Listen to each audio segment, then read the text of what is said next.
Here we have the Johnson 4 horsepower 2-stroke Seahorse.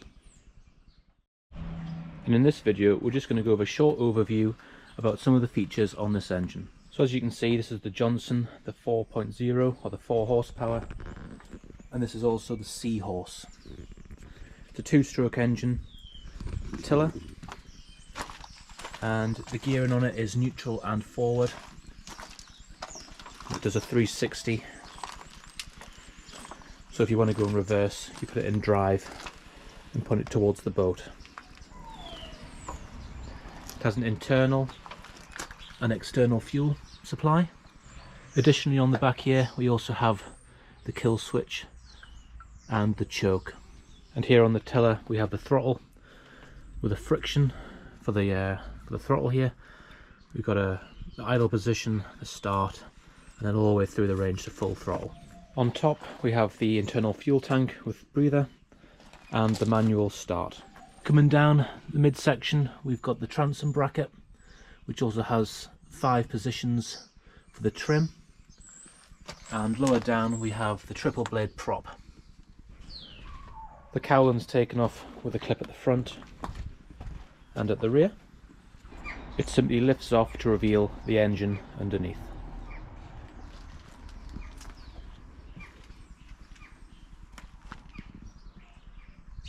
So just on the overview video I did make a slight error, and I said that was the internal external fuel tank when you twist it. The label had come off, and I have found the label and it's not. The 12 o'clock position is the fuel on and the 3 o'clock position is the fuel off. In and out is actually the choke, like I mentioned. So just something to bear in mind. I believe the internal tank is just, once you connect an external tank to it, it must just supplement the internal tank. There's no, I can't see any change of a valve or anything like that. I might be wrong, but I think it's just because it's locked off there. I think it's just once you connect it and prime it, there's a fuel pump there to suck the fuel. I think it must just take over. I might be wrong, but so far I've not found anything on the engine to say otherwise. So I think it's just as it is, but I'm using the internal fuel tank, gravity fed down to there, and there's the fuel pump. Coming around, we've got the flywheel here, which is attached to the recoil starter on top. We've got a small spares kit, 2 shear pins for the prop and the cotter pins to hold the prop on. Let's say the internal fuel tank here.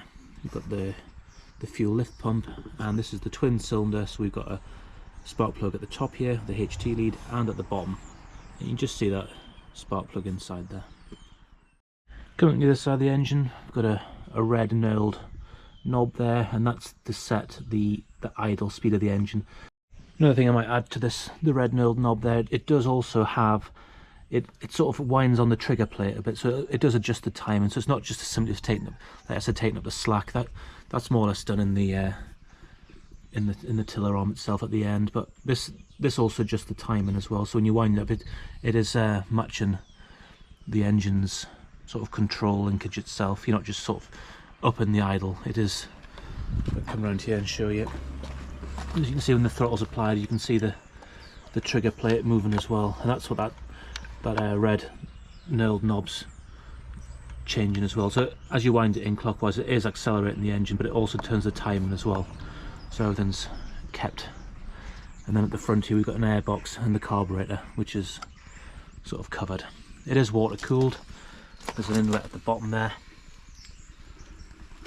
Pretty simple engine, quite reliable for what I've heard. 2-cylinder, and they run pretty quietly as well. So that's just a quick overview of the Johnson Seahorse 4 horsepower 2-stroke. And in a few more videos we're going to go into a bit more depth. We're going to see if it runs, because we don't even know if this engine runs at this point. And if it does, we've got a new water pump to fit to it, because we don't really know the history of it. The data plate would have been on there, it's been removed. It says void underneath.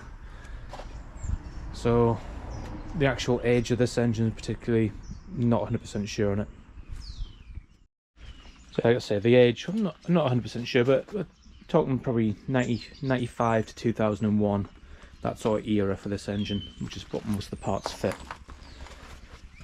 Pretty clean engine overall.